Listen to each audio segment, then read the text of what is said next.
ಅತ್ಯಂತ ಪ್ರೀತಿ ವಿದ್ಯಾರ್ಥಿಗಳಿಗೆ ಕಾರ್ಯಕ್ರಮಕ್ಕೆ ಸ್ವಾಗತವನ್ನು ಕೋರ್ತಾ ಇದ್ದಾರೆ. 10ನೇ ತರಗತಿಯ ಪರೀಕ್ಷೆ ಬರೆಯುವಂತಹ ಮಕ್ಕಳಿಗೆ ಸ್ಪೆಷಲಿ ಮ್ಯಾಥ್ಸ್ ಮತ್ತು ಸೈನ್ಸ್ನಲ್ಲಿ ಮಲ್ಟಿಪಲ್ ಚಾಯ್ಸ್ ಪ್ರಶ್ನೆಗಳನ್ನು ಪರಿಚಯಿಸುವಂತಹ ಸುಂದರವಾದ ಕಾರ್ಯಕ್ರಮಕ್ಕೆ ಸ್ವಾಗತವನ್ನು ಕೋರ್ತಾ ಇದ್ದಾರೆ. ಇವತ್ತು ನಮ್ಮ ಜೊತೆ ಒಂದು ಗಣಿತ ಪಾಠ ಇದೆ. ಈ ಥರ ಬಹಳ ಸುಂದರವಾಗಿರ್ತಕ್ಕಂಥ ಪಾಠ, 4 ಮಾರ್ಕ್ಸಿಗೆ ಪರೀಕ್ಷೆ ಬರುವಂಥ ಪಾಠ, ಮತ್ತೆ ಎಲ್ಲ ಪ್ರಶ್ನೆಗಳು ಕೂಡ ಅತ್ಯಂತ ಈಸಿ ಆಗಿರ್ತಕ್ಕಂಥ ಪಾಠ. ಯಾವುದೇ ಗೊಂದಲಗಳಿರ್ತೈತೆ ಈ ಪಾಠದಲ್ಲಿ, ಎಲ್ಲ ಮಕ್ಕಳು ಚೆನ್ನಾಗಿ ಮಾಡ್ಲಿಕ್ಕೆ ಅವಕಾಶ ಇದೆ. ಈ ಪಾಠವನ್ನ ವರ್ಗ ಸಮೀಕರಣ ಅಂತ ಕರೀತಾರೆ. The unit called quadratic equation. ಬಹಳ ಚಂದವಾದ ಪಾಠ ಅಂತ ಹೇಳ್ತಾ ಇದ್ದೇನೆ. ಇವತ್ತು ನಾನು 2 ಭಾಷೆಯಲ್ಲಿ ಹೇಳ್ತಾ ಹೋಗ್ಬೇಕು. ದಯವಿಟ್ಟು ನೋಟ್ ಮಾಡ್ಕೊಳ್ಳಿ, ಪುಸ್ತಕ ಇಟ್ಕೊಂಡು ಬರಿತಾ ಹೋಗಿ, ಮತ್ತೆ ತುಂಬಾ ಚಂದವಾದ ಪ್ರಶ್ನೆ ನನ್ನ ಜೊತೆ ಸಾಲ್ವ್ ಮಾಡ್ತಾ ಮುಂದಕ್ಕೆ ಹೋಗಿ ಅಂತ ವಿನಂತಿ ಮಾಡ್ಕೊಳ್ತೇನೆ. ನೇರವಾಗಿ ಸ್ಟಾರ್ಟ್ ಮಾಡೋಣ. ವರ್ಗ ಸಮೀಕರಣ ಅಂದ್ರೆ ಏನು? What's A standard quadratic equation ಅಂತ ಹೇಳೋದನ್ನ ನಿಮ್ಮ ಅಧ್ಯಾಪಕರು ಹೇಳ್ಕೊಟ್ಟಿದ್ದಾರೆ, ನಾನು ಹೇಳಲಿಕ್ಕೆ ಹೋಗೋದಿಲ್ಲ ಅದನ್ನು. ಆ ವರ್ಗ ಸಮೀಕರಣದ ಸ್ಟ್ಯಾಂಡರ್ಡ್ ಫಾರ್ಮ್ಗಳು ಹೇಗಿರ್ತವೆ ನೆನಪು ಮಾಡ್ಕೊಳ್ಳಿ ಸ್ನೇಹಿತರೆ. ax ವರ್ಗ ಪ್ಲಸ್ bx ಪ್ಲಸ್ c ಸಮ 0. ರಿಪೀಟ್ ಮಾಡ್ತೇನೆ, ax square plus bx plus c is the standard form of the equation. Repeat ಮಾಡ್ತೇನೆ, ax ವರ್ಗ ಪ್ಲಸ್ bx ಪ್ಲಸ್ c ಸಮ 0. ಇಲ್ಲಿ x ಅಂತ ಹೇಳೋ ಸ್ನೇಹಿತರೆ ವೇರಿಯಬಲ್ ಆಗಿರ್ತದೆ. ಆಮೇಲೆ a ಮತ್ತು b ಮತ್ತು c ಗಳು ಕಾನ್ಸ್ಟೆಂಟ್ ಆಗಿರ್ತವೆ. ಎ ಮತ್ತು ಬಿ ಮತ್ತು ಸಿ ಸ್ನೇಹಿತರೆ ಚೇಂಜ್ ಆಗುವಂತ ವ್ಯಾಲ್ಯೂಸ್ಗಳು ಅಂತ ನಿಮ್ಗೆ ಗೊತ್ತಿದೆ. ಇದು ನಿಮ್ಮ ಅಧ್ಯಾಪಕರು ತುಂಬಾ ಚೆನ್ನಾಗಿ ಹೇಳಿದ್ದಾರೆ. ಸ್ನೇಹಿತರೆ ಇಲ್ಲಿ ax ವರ್ಗ ಪ್ಲಸ್ bx ಪ್ಲಸ್ ಸಿ ಸಮ 0 ಇದೆಯಲ್ಲ, ಇದರಲ್ಲಿ a ಸಮ 0 ಆದ್ರೆ ಏನಾಗ್ತದೆ? If a is equal to 0, the equation remind is bx plus c is equal to 0. ಅದೊಂದು ಲೀನಿಯರ್ ಇಕ್ವೇಶನ್ ಆಗ್ಬಿಡ್ತದೆ, ರೇಖಾತ್ಮಕ ಸಮೀಕರಣ ಉಳಿತದೆ. ಅದೇ ಸಮೀಕರಣದಲ್ಲಿ ಬಿ ಸಮ 0 ಆದ್ರೆ ಏನಾಗ್ತದೆ? If b is equal to 0, ಏನಾಗ್ತದೆ ಅಂತ ಹೇಳಿದ್ರೆ ax ವರ್ಗ ಪ್ಲಸ್ ಸಿ ಸಮ 0 ಆಗುತ್ತೆ ಸ್ನೇಹಿತರೆ. ಇದು ಶುದ್ಧ ವರ್ಗ ಸಮೀಕರಣ ಅಂತ ಕರೆಯಲ್ಪಡುತ್ತದೆ. It's pure quadratic equation. ಇದನ್ನ ನೆನಪಿಟ್ಟುಕೊಂಡು ಮುಂದಕ್ಕೆ ಹೋಗ್ತಾ ಹೋಗೋಣ. ಪ್ರತಿ ಒಂದು ವರ್ಗ ಸಮೀಕರಣಕ್ಕೂ 2 ರೂಟ್ಸ್ಗಳು ಇರ್ತವೆ, 2 ಆನ್ಸರ್ಸ್ಗಳು ಸಿಗಬೇಕು ನಮ್ಗೆ. ಉದಾಹರಣೆಗೆ a square is equal to 25 ಬಹಳ ಸುಂದರವಾದ ಸಮೀಕರಣ. ಇದನ್ನ ಬಿಡಿಸಿದಾಗ ನಮ್ಗೆ 2 ಉತ್ತರಗಳು ಸಿಗ್ಬೇಕಲ್ಲ, +5 ಮತ್ತು -5. ಯಾಕೆ ಇದು ಅಂತ ಹೇಳಿದ್ರೆ +5 ಅನ್ನ ಸ್ಕ್ವೇರ್ ಮಾಡ್ಕೊಂಡಾಗ್ಲೂ 25 ಬರ್ತದೆ, -5 ಅನ್ನ ಸ್ಕ್ವೇರ್ ಮಾಡ್ಕೊಂಡಾಗ್ತಿದ್ರೆ 25 ಬರ್ತದೆ, ಹೌದಲ್ಲ? ಆದ್ರಿಂದ ಪ್ಲಸ್ ಆರ್ ಮೈನಸ್ ಅಂತ ಹೇಳೋದನ್ನ ಬರಿತಾ ಹೋಗ್ತೀರಿ. ನಾವು ತಿಳ್ಕೊಳ್ಬೇಕಾದ ಅಂಶಗಳೇನು ಅಂತ ಹೇಳಿದ್ರೆ ಪ್ರತಿ ಒಂದು ವರ್ಗ ಸಮೀಕರಣಕ್ಕೆ 2 ಮೂಲಗಳು ಇರ್ತವೆ. For any equation there are 2 roots ಅಂತ ನಿಮ್ಗೆ ಗೊತ್ತಿರಬೇಕು. 2 ರೂಟ್ಸ್ ಅಂತ ಗೊತ್ತಿರಬೇಕು. ಇಲ್ಲಿ ರೂಟ್ಸ್ ಅನ್ನ ಹುಡುಕೋದು ಹೇಗೆ? How to find the roots of an equation ಅಂತ ಕೇಳಿದಾಗ 4 ಮೆಥಡ್ ನಿಮ್ಮ ಟೆಕ್ಸ್ಟ್ ಬುಕ್ ಅಲ್ಲಿ ಇದೆ. 4 ಮೆಥಡ್ ಅಲ್ಲಿ ನೀವು ಕಲಿಬೇಕಾದ 2 ಮೆಥಡ್ಗಳನ್ನ, ಎಲ್ಲ ಮೆಥಡ್ ಕಲಿಯುವಂತ ಅವಶ್ಯಕತೆ ಇಲ್ಲ ಅಂತ ಹೇಳ್ತಾ ಇದ್ದಾನೆ. ನೀವು ಕಲಿಬೇಕಾದ ಮೊದಲನೇ ವಿಧಾನವನ್ನ ಅಪವರ್ತನ ವಿಧಾನ ಅಂತ ಕರೀತಾರೆ. The method called factorisation. ಬಹಳ ಸುಂದರವಾಗಿರ್ತಕ್ಕಂಥ ವಿಧಾನ, ಅದು ಬಹಳ ಈಸಿ ಆಗಿರ್ತಕ್ಕಂಥ ವಿಧಾನ. ಹೇಗದು? ನಾನು ಕೆಲವು ಎಕ್ಸಾಂಪಲ್ಸ್ ಕೊಡ್ತಾ ಹೋಗ್ತೇನೆ, ದಯವಿಟ್ಟು ನೋಡಿ. x square plus 8x plus 15 is equal to 0. Equation standard form ಅಲ್ಲಿ ಇದೆ. ರಿಪೀಟ್ ಮಾಡ್ತೇನೆ, x square plus 8x plus 15 is equal to 0. Factorise ಮಾಡೋದು ಹೇಗೆ ಅಂತ ಹೇಳಿದ್ರೆ we must find 2 numbers. 2 numbers ತಗೊಳ್ಬೇಕು. ಆ ನಂಬರ್ಸ್ ಕೂಡಿಸಿದಾಗ 8 ಬರಬೇಕು, ಗುಣಿಸುವಾಗ 15 ಬರಬೇಕು. ನಮ್ಗೆ ಗೊತ್ತಾಯ್ತು ಆ ನಂಬರ್ಸ್ಗಳು 5 ಮತ್ತೆ 3. ಅದನ್ನ ಬ್ರೇಕ್ ಮಾಡಿ ಬರ್ಕೊಳ್ತೇನೆ. x plus 5 x plus 3 is equal to 0 ಅಂತ ಬರ್ಕೊಳ್ತೇನೆ. ಆಮೇಲೆ ಅದನ್ನ 0ಗೆ ಈಕ್ವೇಟ್ ಮಾಡ್ಕೊಂಡಾಗ we get the value x is equal to -5 or x is equal to -3. x is equal to -5 or x is equal to -3 ಅಂತ ಬರ್ಕೊಳ್ತೇನೆ ಸ್ನೇಹಿತರೆ. ಸೊ ಈ ರೀತಿಯಾಗಿ ಉತ್ತರಗಳನ್ನ ಬರೆಯೋದಕ್ಕೆ ನಾವು ಹೇಳ್ತೇವೆ this is the method called factorisation, ಅಪವರ್ತನ ವಿಧಾನ. ಇನ್ನೊಂದು ಎಕ್ಸಾಂಪಲ್ ತಗೊಳ್ಳೋಣ. x square plus 2x minus 15 is equal to 0. ಇಲ್ಲಿ ಕೂಡ ಇಕ್ವೇಶನ್ ಸ್ಟ್ಯಾಂಡರ್ಡ್ ಫಾರ್ಮ್ ಅಲ್ಲಿ ಇದೆ. ಇಲ್ಲಿ 2 ಸಂಖ್ಯೆ ತಗೊಳ್ಳಿಕ್ಕಿದೆ. ಆ ಸಂಖ್ಯೆಗಳನ್ನ ಗುಣಿಸಿದಾಗ 15 ಬರಬೇಕು. ಆಮೇಲೆ ಆ ಸಂಖ್ಯೆಗಳ ವ್ಯತ್ಯಾಸ 2 ಬರಬೇಕು, ಯಾಕಂದ್ರೆ ಮೈನಸ್ ಇದೆ, ವ್ಯತ್ಯಾಸ 2 ಬರಬೇಕು. ನಮ್ಗೆ ಗೊತ್ತಾಯ್ತು ದ ನಂಬರ್ಸ್ ಆರ್ 5 and 3, 5 ಮತ್ತೆ 3. ಸೈನ್ಸ್ ಡಿಸೈಡ್ ಮಾಡ್ಕೊಂಡಾಗ +5 ಮತ್ತು -3 ಆಯ್ತು. ಹೇಗೆ ಬರ್ಕೊಳ್ತೀರಿ? ಫ್ಯಾಕ್ಟರೈಸ್ ಮಾಡಿಕೊಂಡು x plus 5 x minus 3 is equal to 0 ಅಂತ ಬರ್ಕೋಬಹುದು. ಅದನ್ನ 0ಗೆ ಈಕ್ವೇಟ್ ಮಾಡ್ಕೊಂಡಾಗ we get the value x is equal to -5 or x is equal to +3. This method is called factorisation ಅಥವಾ ಅಪವರ್ತನ ವಿಧಾನ. ಇನ್ನೊಂದು ಎಕ್ಸಾಂಪಲ್ ತಕೊಳ್ಳೋಣ. x square plus x minus 12 is equal to 0. ಸ್ನೇಹಿತರೆ ಗೊತ್ತಾಯ್ತು ನಿಮ್ಗೆ, ಎರಡು ನಂಬರ್ಸ್ ತಗೊಳ್ಬೇಕಾಗಿದೆ. ಆ ನಂಬರ್ಸ್ ಅನ್ನ ಗುಣಿಸಿದಾಗ 12 ಬರಬೇಕು. We must get 12. ಆಮೇಲೆ ಆ ಸಂಖ್ಯೆಗಳ ವ್ಯತ್ಯಾಸ 1 ಬರಬೇಕು. ಸ್ನೇಹಿತರೆ ವ್ಯತ್ಯಾಸ 1 ಬರಬೇಕು. ಆ ನಂಬರ್ಸ್ ಗಳು ಯಾವುದು ಅಂತ ಹೇಳುವಂತ ಸ್ನೇಹಿತರೆ ಡಿಸೈಡ್ ಮಾಡ್ಕೊಳ್ಳಿ. The numbers are 4 and 3. The numbers are 4 and 3. Science ಕೊಡೋದು ಹೇಗೆ ಸ್ನೇಹಿತರೆ ಅಂತ ಹೇಳಿದ್ರೆ +4 ಮತ್ತು -3 ಕೊಡ್ತೀರಿ. ಯಾಕಂದ್ರೆ ನಮ್ಗೆ +1 ಉತ್ತರ ಬರಬೇಕು. ಸ್ನೇಹಿತರೆ ಫ್ಯಾಕ್ಟರೈಸ್ ಮಾಡಿ ಬರ್ಕೊಂಡಾಗ x + 4 x - 3 = 0 ಬಂತು. ಇಕ್ವೇಟ್ ಮಾಡಿದಾಗ ಸ್ನೇಹಿತರೆ the final answer we get is x -4 and x = 3. x -4 and or x = 3 ಅಂತ ಹೇಳುವಂತದ್ದು ಫೈನಲ್ ಉತ್ತರ. ಇದಕ್ಕೆ ಸ್ನೇಹಿತರೆ ಫ್ಯಾಕ್ಟರೈಸೇಷನ್ ಮೆಥಡ್ ಅಂತ ಕರೀತಾರೆ, ಅಪವರ್ತನ ವಿಧಾನ ಅಂತ ಕರೀತಾರೆ. ಸ್ನೇಹಿತರೆ ತುಂಬಾ ಪ್ರಮುಖವಾದ ಏನು ಅಂತ ಹೇಳಿದ್ರೆ, ಒಂದು ಇಕ್ವೇಶನ್ ಕೊಟ್ಟಾಗ ಅದನ್ನ ಸ್ಟ್ಯಾಂಡರ್ಡ್ ಫಾರ್ಮಿಗೆ ತರದೇ ಲೆಕ್ಕವನ್ನ ಸ್ಟಾರ್ಟ್ ಮಾಡಬಾರ್ದು. ಸ್ನೇಹಿತರೆ ಅದಕ್ಕೆ ತುಂಬಾ ಅದ್ಭುತವಾಗಿರ್ತಕ್ಕಂಥ ಮೆಥಡ್ ಹೇಳ್ಕೊಡ್ತಾ ಇದ್ದೇನೆ. ಫಾರ್ ಎಕ್ಸಾಂಪಲ್ 2x² + 3x = 5 ಅಂತಿದ್ರೆ ಅದನ್ನ ನೀವು ಸ್ಟ್ಯಾಂಡರ್ಡ್ ಫಾರ್ಮಿಗೆ ತಗೊಂಡ್ಬರುವಂತದ್ದು, ಆದರ್ಶ ರೂಪದಲ್ಲಿ ತಗೊಂಡ್ಬರುವಂತದ್ದು 2x² + 3x - 5 = 0 ಆಗ್ತದೆ.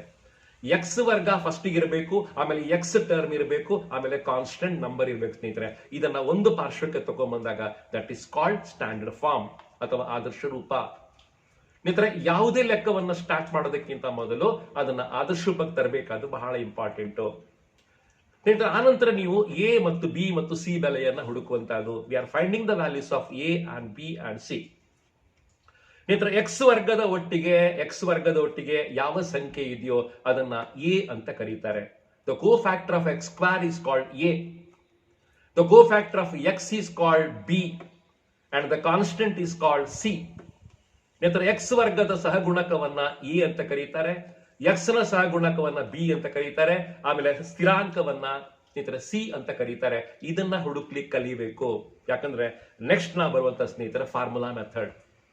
ಸ್ನೇಹಿತರೆ ಯಾವುದೇ ಒಂದು ವರ್ಗ ಸಮೀಕರಣವನ್ನ ಫ್ಯಾಕ್ಟರೈಸ್ ಮಾಡೋದ್ರ ಮೂಲಕ ಹೇಗೆ ಬಿಡಿಸಬೇಕಂತ ಗೊತ್ತಾಯ್ತು ನಿಮ್ಗೆ. ಸೊ ಈಗ ಬರ್ತಾ ಇದ್ದೇವೆ ಸೂತ್ರದ ವಿಧಾನ, ತುಂಬಾ ಪ್ರಮುಖವಾದ ಸೂತ್ರ ಸ್ನೇಹಿತರೆ ಫಾರ್ಮುಲಾ ಮೆಥಡ್. ಸ್ನೇಹಿತರೆ ಫಾರ್ಮುಲಾ ಹೇಗುಂಟು ಅಂತ ಹೇಳಿದ್ರೆ x = ಬರ್ಕೊಳ್ಳಿ ದಯವಿಟ್ಟು -b + or -√b² - 4ac / 2a. Repeat ಮಾಡ್ತಾರೆ. x is equal to -b + or -whole square root b² - 4ac / 2a ಅಂತ ಹೇಳುವಂತದ್ದು ಸೂತ್ರದ ವಿಧಾನ. ಇದರ ಸೂತ್ರದ ವಿಧಾನ ಈ ವಿಧಾನವನ್ನ ಶ್ರೀಧರನ ವಿಧಾನ, ಶ್ರೀಧರ್ಸ್ ಮೆಥಡ್ ಅಂತ ಕರೀತಾರೆ. ಯಾಕಂದ್ರೆ ಶ್ರೀಧರಾಚಾರ್ಯ ಇದನ್ನ ಕಂಡುಹಿಡದ ಅಂತ ನಿಮ್ಗೆ ಗೊತ್ತಿರಬೇಕು. ಅದರಲ್ಲಿ ಕೂಡ ಸ್ಪೆಷಲ್ ಆಗಿ b² - 4ac is called the discriminant. ಅದನ್ನ ಶೋಧಕ ಅಂತ ಕರೀತಾರೆ. b² - 4ac ಅನ್ನ ನಾವು ಶೋಧಕ ಅಂತ ಕರಿತೀವಿ. ಯಾಕಂದ್ರೆ ಅದು ವರ್ಗ ಸಮೀಕರಣದ ಮೂಲಗಳ ಸ್ವಭಾವವನ್ನ ನಮಗೆ ತಿಳಿಸ್ಕೊಡ್ತದೆ. It describes the nature of the roots. b² - 4ac describes the nature of the roots. ಆದ್ರಿಂದ ಅದನ್ನ ಡಿಸ್ಕ್ರಿಮಿನೆಂಟ್ ಅಂತ ಕರೀತಾರೆ, ಶೋಧಕ ಅಂತ ಕರೀತಾರೆ. ಹೇಗೆ ಶೋಧಕ ಅಂತ ಕರೀತಾರೆ ಯೋಚನೆ ಮಾಡಿ. 3 ಕಂಡೀಷನ್ ನಿಮ್ ಟೆಕ್ಸ್ಟ್ ಬುಕ್ ಅಲ್ಲಿ ಇದೆ, ರಿಪೀಟ್ ಮಾಡ್ತೇನೆ. b² - 4ac ಬೆಲೆ 0 ಆದರೆ, if b² - 4ac value is 0, value 0, ನಾವು ಹೇಳ್ತೇವೆ ದ ರೂಟ್ಸ್ ಆರ್ ಈಕ್ವಲ್, ದ ಮೂಲಗಳು ಸಮವಾಗಿರ್ತವೆ. b² - 4ac ಬೆಲೆ ಪಾಸಿಟಿವ್ ನಂಬರ್ ಆಗಿದ್ರೆ, ಧನಾತ್ಮಕ ಸಂಖ್ಯೆ ನಾವು ಹೇಳ್ತೇವೆ ಸ್ನೇಹಿತರೆ, ಮೂಲಗಳು ರಿಯಲ್ ಮತ್ತು ಡಿಸ್ಟಿಂಕ್ಟ್ ಆಗಿರ್ತವೆ, ಮೂಲಗಳು ಭಿನ್ನವಾಗಿರ್ತವೆ ಮತ್ತು ವಾಸ್ತವಿಕ ಸಂಖ್ಯೆಗಳಾಗಿರ್ತವೆ. b² - 4ac ಬೆಲೆ ನೆಗೆಟಿವ್ ಆದ್ರೆ, ಮೈನಸ್ ಬೆಲೆ ಬಂತು ಅಂತಾದ್ರೆ, 0ಗಿಂತ ಕಡಿಮೆ ಬಂತು ಅಂತಾರೆ ಸ್ನೇಹಿತರೆ, ನಾವು ಹೇಳ್ತೇವೆ ಇಮ್ಯಾಜಿನರಿ ನಂಬರ್ಸ್ಗಳು ಬರ್ತವೆ, ರಿಯಲ್ ರೂಟ್ಸ್ಗಳು ಬರೋದಿಲ್ಲ, ವಾಸ್ತವಿಕ ಸಂಖ್ಯೆಗಳು ಬರೋದಿಲ್ಲ ಅಂತ ನಾವು ಹೇಳ್ತೀನಿ.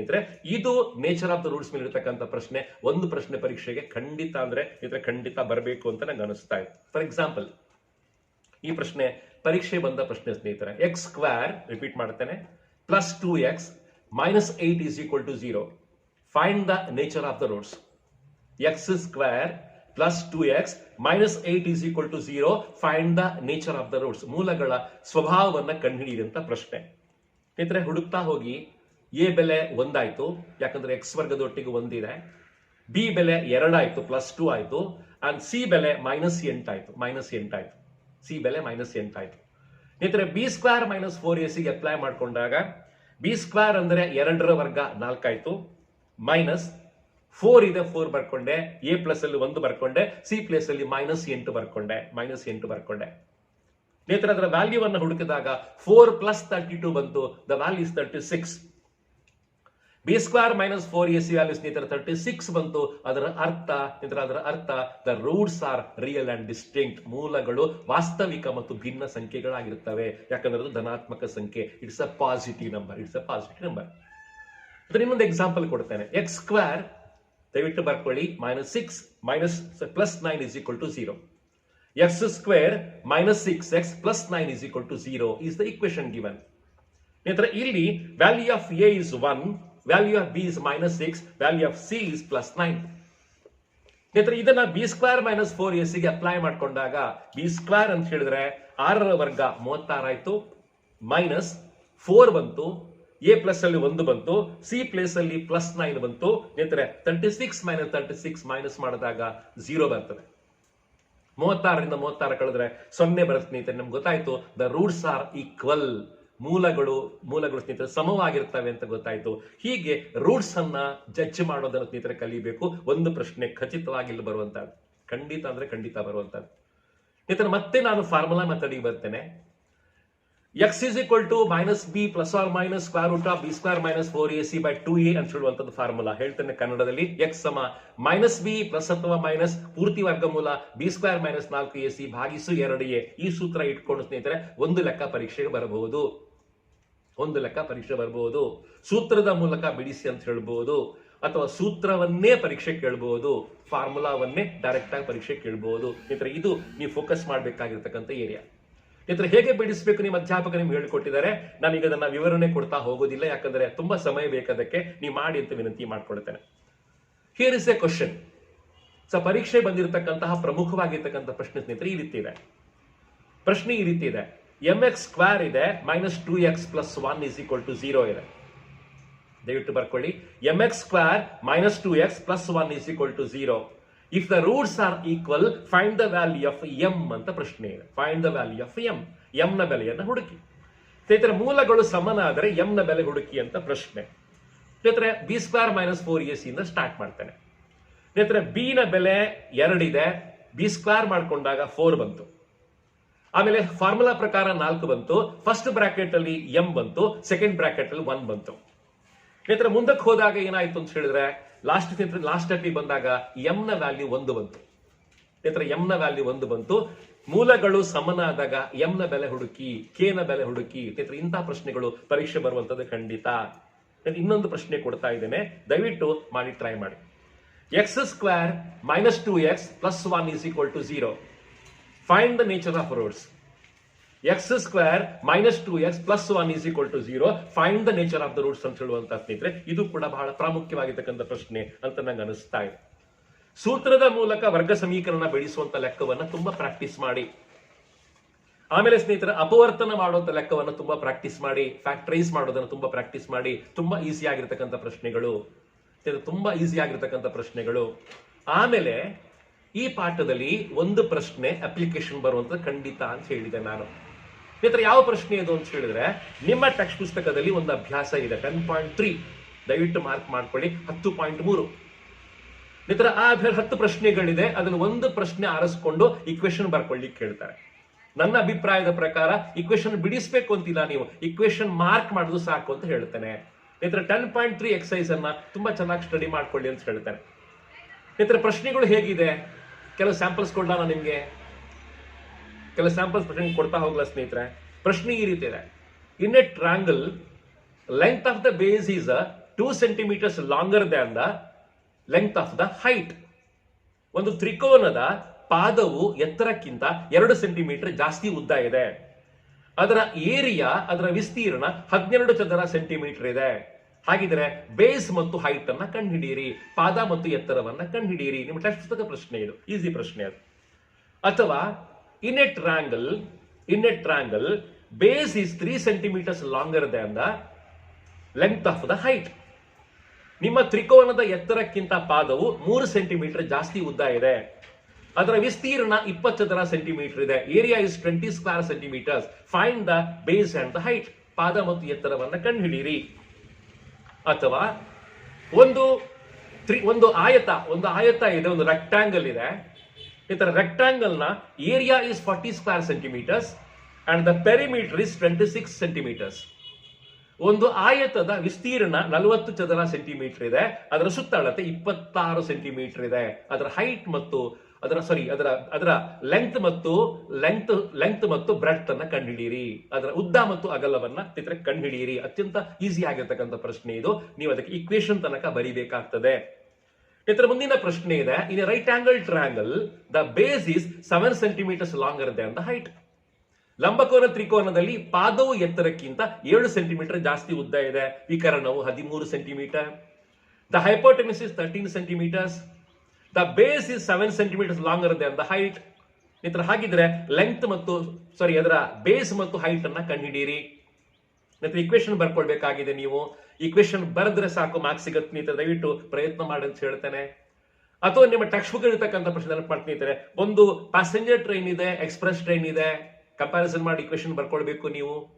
ಆಮೇಲೆ ದೊಡ್ಡ ಟ್ಯಾಪ್ ಇದೆ, ಸಣ್ಣ ಟ್ಯಾಪ್ ಇದೆ, ಈಕ್ವೇಶನ್ ಬರ್ಕೊಳ್ಬೇಕು ನೀವು. ಈ ರೀತಿಯ ಪ್ರಶ್ನೆಗಳಲ್ಲಿ ಒಂದು ಕ್ವಶನ್ ಖಂಡಿತ ಬರುತ್ತೆ ಸ್ನೇಹಿತರೆ. ಈಕ್ವೇಶನ್ ಬರೆಯುವ ತನಕ ಲೆಕ್ಕವನ್ನು ಮಾಡಬೇಕಾಗತ್ತೆ. ಇಂಥ ಪ್ರಶ್ನೆಗಳನ್ನ ಪ್ರಾಕ್ಟೀಸ್ ಮಾಡ್ಕೊಳ್ಳಿ. ಇನ್ ಟೋಟಲ್ ವರ್ಗ ಸಮೀಕರಣ ಪಾಠದಲ್ಲಿ 4 ಮಾರ್ಕಿನ ಪ್ರಶ್ನೆ ಇದೆ ಖಂಡಿತ. ಮೊದಲ ಪ್ರಶ್ನೆ ಖಂಡಿತವಾಗಿ ಸ್ನೇಹಿತರೆ ಫ್ಯಾಕ್ಟರೈಸೇಷನ್ ಮೆಥಡ್ ಬರಬೇಕು, ಅಪವರ್ತನ ವಿಧಾನ ಬರಬೇಕು. ಸ್ನೇಹಿತರೆ ಎರಡನೇದು ಖಂಡಿತವಾಗಿ ನೇಚರ್ ಆಫ್ ರೂಟ್ಸ್ ಮೇಲೆ ಬರಬೇಕು, ಮೂಲಗಳ ಸ್ವಭಾವದ ಮೇಲೆ ಬರಬೇಕು. ಸ್ನೇಹಿತರೆ ಮೂರನೇದು ಖಂಡಿತವಾಗಿ ಸೂತ್ರದ ಮೂಲಕ ಬಿಡಿಸುವಂತ ಲೆಕ್ಕವನ್ನ ಕೇಳಬೇಕು, ಫಾರ್ಮುಲಾ ಮೆಥಡ್ ಅನ್ನ ಕೇಳಬೇಕು. ಸ್ನೇಹಿತರೆ 4ನೇ ಪ್ರಶ್ನೆ ಅಪ್ಲಿಕೇಶನ್ ಪ್ರಶ್ನೆ ಆಗಿರ್ತದೆ. ನಿಮ್ಮ ಟೆಕ್ಸ್ಟ್ ಪುಸ್ತಕದ 10.3 ಎಕ್ಸೈಸ್ ಅನ್ನ ಪ್ರಾಕ್ಟೀಸ್ ಮಾಡ್ಕೊಳ್ಳಿ, 4ನೇ ಮಾರ್ಕ್ ಅನ್ನು ತಗೊಳ್ಳಿ ಅಂತ ಹೇಳ್ತಾ ಇವತ್ತಿನ ಸಂಚಿಕೆಯನ್ನ ತುಂಬಾ ಹೇಳ್ಕೊಡ್ತಾ ಸ್ನೇಹಿತರೆ. ಎಲ್ರಿಗೂ ಶುಭವಾಗ್ಲಿ. ಈ ಪಾಠ ಈಸಿ ಇದೆ, 4 ಮಾರ್ಕ್ ತಗೊಳ್ಳಿ. Thank you very much.